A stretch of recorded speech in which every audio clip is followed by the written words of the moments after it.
ఈరోజు ఎంతో టేస్టీగా ఉండే చికెన్ ఫ్రైడ్ రైస్ ఎలా చేయాలో చూద్దాం రండి.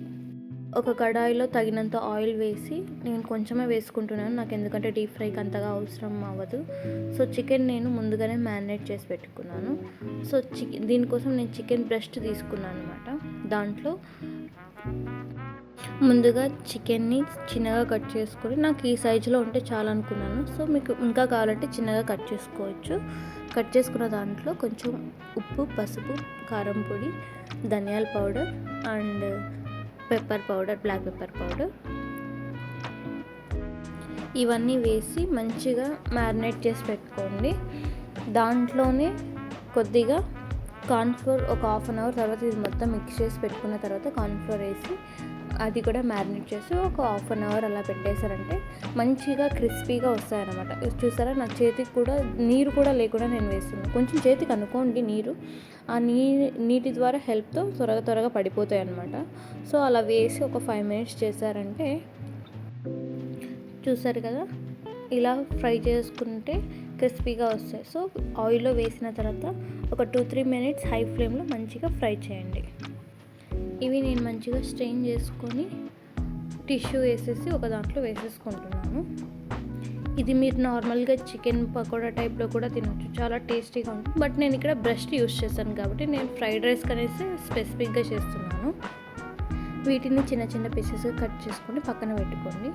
ఇంతలో మనము క్యారెట్, క్యాప్సికమ్, బీన్స్, పచ్చిమిర్చి అండ్ టమాటో, ఉల్లిపాయలు, వెల్లుల్లి, కొత్తిమీర సన్నగా తరుక్కొని ఒక 2 గుడ్లను బాగా బీట్ చేసుకొని కొంచెం సాల్ట్ వేసుకొని బీట్ చేసుకుంటే మంచిగా వస్తుంది అన్నమాట. సో ఇందులో నేను వేరే కడాయిలో కొంచెం ఆయిల్ వేసేసుకొని మంచి హీట్ మీద ఉన్నప్పుడే వేస్తున్నాను. ఇలా పొంగుతున్నప్పుడే, ఆయిల్లో పొంగుతేనే టేస్ట్ ఎక్కువగా ఉంటుందంట. బట్ ఆయిల్ ఎక్కువ అవుతుందని తెలుసు, బట్ టేస్ట్ కోసం అయితే చేయాల్సి వస్తుంది. ఇలా ఒకసారి ట్రై చేసి చూడండి. ఇలా మంచిగా ఫ్రై చేసిన దాన్ని నేను చిన్న చిన్న ముక్కలుగా కట్ చేసుకుంటున్నాను.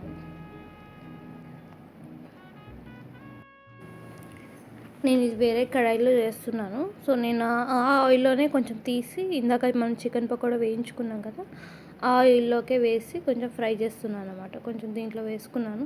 ఈ కడాయిలో మంచిగా ఫ్రై చేసుకొని, నేనైతే స్లిమ్లో పెట్టాను, అందుకే ఇలా అయిపోయింది. మీరు మంచి హై ఫ్లేమ్లో పెట్టుకుంటే కనుక మంచిగా పీసెస్ వస్తాయన్నమాట.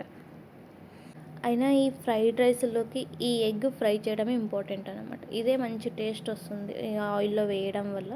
కొంచెం ఆయిల్ క్వాంటిటీ ఎక్కువ ఉంటుంది, కొంచెం మేనేజ్ చేసుకోవాల్సి వస్తుంది. అండ్ దాని తర్వాత ఇందాక మనం ఫ్రై చేసిన ఆయిల్లోనే కొంచెం ఆయిల్ తీసేసాను నేను. అందులో వెల్లుల్లి సన్నగా కట్ చేసి పెట్టుకున్నవి మంచిగా హై ఫ్లేమ్లో పెట్టుకొని మంచిగా ఫ్రై చేసుకున్నాను. అలా అరోమా రాగానే వెంటనే నేను ఆనియన్స్ కూడా కట్ చేసి పెట్టుకున్నాను కదా, దాన్ని కూడా యాడ్ చేస్తున్నాను ఇక్కడ.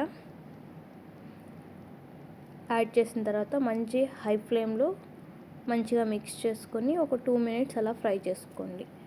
వీటికి ఆనియన్స్ ఎప్పుడన్నా కానీ వంట చేసేటప్పుడు గోల్డెన్ కలర్లో రావాలి అంటారు కదా, సో ఫ్రైడ్ రైస్లో అంతగా రావాల్సిన అవసరం లేదు, బట్ స్టిల్ నేను చేసేసాను.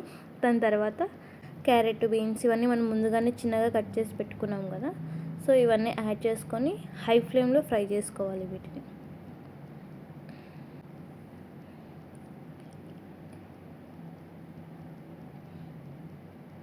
ఇవన్నీ మంచిగా ఫ్రై చేసుకున్నాక, ఇందాక టమాటా పండు నేను లాస్ట్ అంటే త్వరగా ఉడికిపోతుంది అనేసి నేను లాస్ట్లో వేస్తున్నాను. దాంట్లో కొంచెం తగినంత టేస్ట్కి తగ్గట్టు ఉప్పు, పసుపు, నేను బ్లాక్ పెప్పర్ పౌడర్ యూస్ చేస్తున్నాను.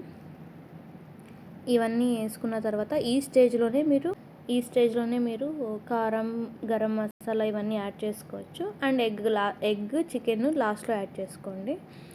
నేను ఎందుకు ఇక్కడ యాడ్ చేయట్లేదు అంటే, నేను ఇక్కడ egg fried rice masala use చేస్తున్నాను. నేను ఇండియా నుంచి తెచ్చుకున్నాను, సో అది నా దగ్గర ఉంది, అందుకనేసి నేను అది యాడ్ చేసుకుంటున్నాను. అందువల్ల నాకు ఏ మసాలాలు అవసరం లేదు, బట్ మీరు యాడ్ చేసుకోండి. హై ఫ్లేమ్లో 2 మినిట్స్ అలా ఫ్రై చేసుకోండి, ఆ మసాలాలన్నీ మంచిగా పడతాయి. దాని తర్వాత ఇక్కడ 2 కప్స్ బాస్మతి రైస్ని నేను ముందుగానే కుక్ చేసుకున్నాను. దాంట్లోనే నేను